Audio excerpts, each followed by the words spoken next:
Bienvenue sur notre chaîne Le Monde en 10 minutes. Si vous aimez notre chaîne, veuillez vous abonner, partager les vidéos et laisser un commentaire. Merci beaucoup pour votre soutien. Voici les nouvelles abordées dans cette vidéo. Variant Delta, 5 questions importantes. 100 infectés sur le porte-avions Queen Elizabeth. L'explosion d'un bus au Pakistan est-elle liée à la nouvelle route de la soie? Les émeutes sud-africaines affectent les entreprises étrangères. Comment Tokyo a fait pour fabriquer 5000 médailles olympiques? Variant Delta, 5 questions importantes. La variante Delta se propage rapidement dans le monde, entraînant de nouveaux embargos et restrictions dans certains pays et régions. Le journal américain The Hill a résumé 5 questions et réponses fréquemment posées au sujet de la variante Delta. Quelle est l'ampleur de la diffusion actuelle? La variante Delta a été identifiée dans 86 pays, dont les États-Unis. Delta est actuellement la variante la plus courante en Inde et au Royaume-Uni, représentant plus de 90% des cas. Elle représente 25% de toutes les infections aux États-Unis. Quels sont les groupes les plus exposés au risque d'infection? Les personnes les plus exposées au risque d'infection sont les adultes non vaccinés et les enfants qui ne peuvent pas encore être vaccinés. Pour les adultes non vaccinés, le risque de maladies graves liées à la variante Delta peut être plus élevé, mais les experts restent préoccupés par les enfants qui sont à risque. Les vaccins existants sont-ils efficaces contre la Delta?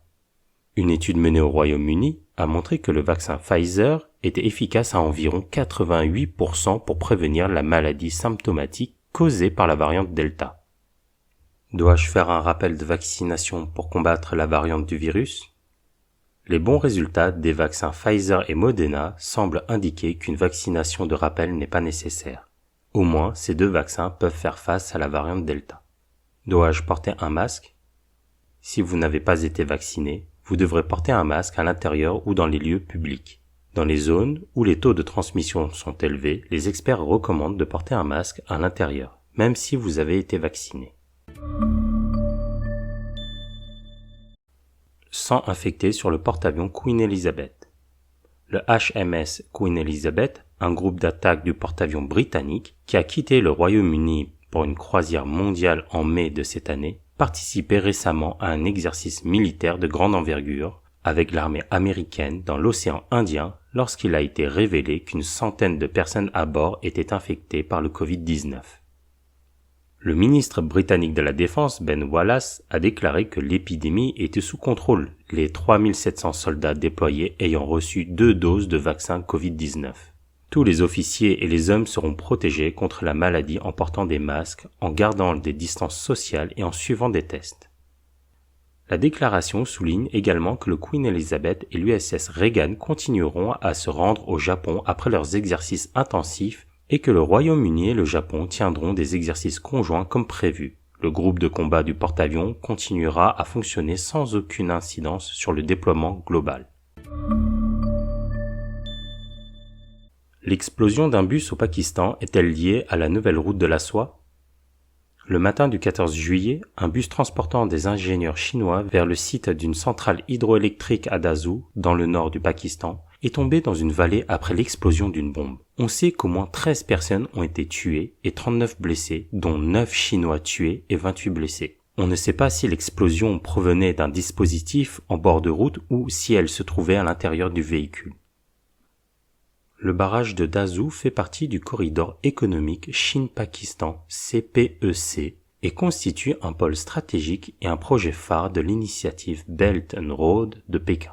L'ambassade de Chine au Pakistan a émis un avertissement urgent concernant l'attaque récente du personnel d'une entreprise du Parti communiste chinois au Pakistan, définissant l'incident comme un attentat. La Voix de l'Amérique rapporte que des groupes antigouvernementaux locaux ont également tenté d'attaquer la délégation communiste chinoise pour exprimer leur mécontentement à l'égard des projets d'investissement de Pékin. Les émeutes sud-africaines affectent les entreprises étrangères. Les pires émeutes ont éclaté récemment en Afrique du Sud avec des pillages, des incendies criminels et des bousculades dans de nombreux endroits. Les violences déclenchées par l'arrestation de l'ancien président sud-africain se sont intensifiées le 13 juillet. Jusqu'à présent, 72 personnes sont mortes et plus de 1300 ont été arrêtées lors des émeutes. Les émeutes ont été provoquées par les accusations de corruption portées contre l'ancien président sud-africain Jacob Zuma. Il a été condamné à 15 mois de prison pour outrage à la cour pour ne pas s'être présenté devant une commission d'enquête, ce qui a suscité le mécontentement des partisans de Zuma. Les images vidéo prises par le public montrent que les pillards étaient partout, que les rayons des centres commerciaux étaient presque vides et que les rues étaient dévastées.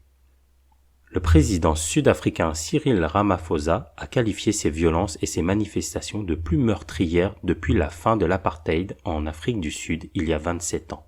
Il a appelé à plusieurs reprises le public à exprimer ses opinions par des manifestations pacifiques et à éviter les actes qui mettent des vies en danger et nuisent à l'économie.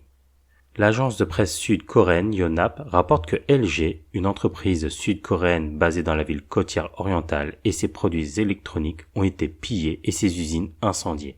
Outre LG, une autre entreprise coréenne a également été attaquée par la foule. Comment Tokyo a fait pour produire 5000 médailles olympiques? Les Jeux olympiques de Tokyo arrivent à grands pas. La médaille des Jeux olympiques de Tokyo s'appelle Urban Mine Medal. Elle est fabriquée à partir de l'or, de l'argent et du cuivre extraits des déchets de téléphones portables et d'appareils électroménagers. La première personne à avoir eu l'idée de la médaille de la mine urbaine est M. Harada, qui pensait que la médaille olympique était le choix le plus symbolique pour concrétiser l'idée de construire une société durable. Il a également déclaré que pour les futurs Jeux olympiques, que ce soit à Paris ou à Los Angeles, les médailles seront probablement fabriquées de manière à être recyclées afin de ne plus produire de déchets. Le nombre total de médailles d'or, d'argent et de bronze nécessaires pour les Jeux olympiques et paralympiques de Tokyo est de 5000, soit environ 32 kg d'or, 3500 kg d'argent et 2200 kg de bronze.